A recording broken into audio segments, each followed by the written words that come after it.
Beloved Saints, today's 5-minute message of redemptive history is about Phinehas in the genealogy of the High Priest Part 2 from the 6th book of the Redemptive History series, the Eternal High Priest of the Covenantal Oath. Last time in Part 1, we learned how Phinehas turned away God's wrath and led Israel to victory in the battle against the Midianites. At this time in Part 2, let us share God's grace together by examining how Phinehas resolved the issue of building the altar by the Jordan River and led worship during the battle against the tribe of Benjamin. Third, Phinehas resolved the issue of building the altar by the Jordan River. The 6-year-long war to conquer the major footholds in Canaan had ended, and the soldiers from the tribes to the east of the Jordan River who had fought in the war could finally return to the land of their inheritance. So they built a great altar on the hill to the west of the Jordan to commemorate God's grace that had protected them until then, and to prove that they were also the people of the covenant, like the tribes to the west of the Jordan. After hearing this news, the tribes to the west of the Jordan gathered at Shiloh to fight against the tribes to the east of the Jordan. They misunderstood and thought that the great altar had been built for the purpose of idol worship. Joshua 22 verse 12 states, "And when the sons of Israel heard of it, the whole congregation of the sons of Israel gathered themselves at Shiloh to go up against them in war." Thus, the sons of Israel sent Phinehas and 10 chiefs to the tribes on the east of the Jordan in order to learn the truth about the matter. After hearing that the purpose of the altar was not for idolatry, Phinehas and the chiefs of the tribes clarified the situation to the tribes west of the Jordan, and the situation was pacified.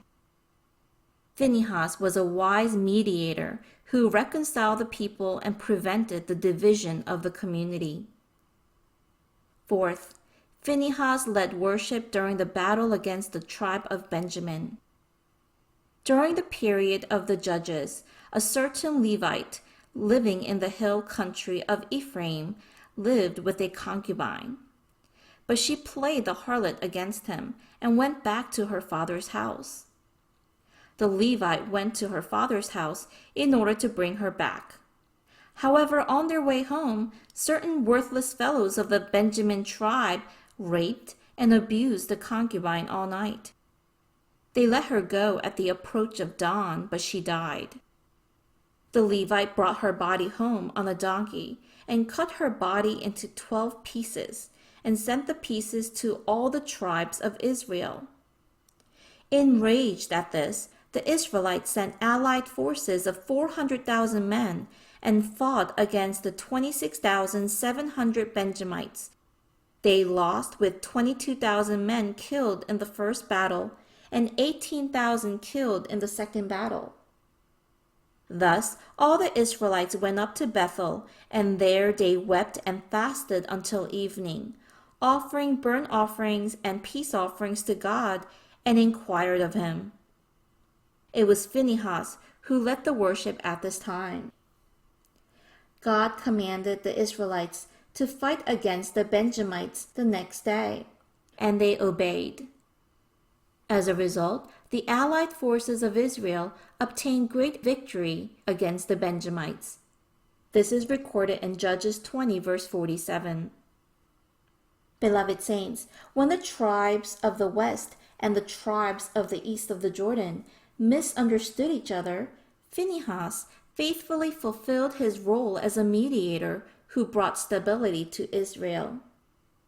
Also, when the nation was in a crisis, he joyfully led worship to overcome the danger and gain victory as a result.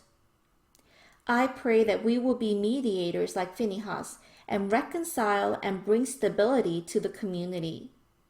When in danger, let us give worship to God in order to become people of faith that overcomes all trials. I bless in the name of the Lord.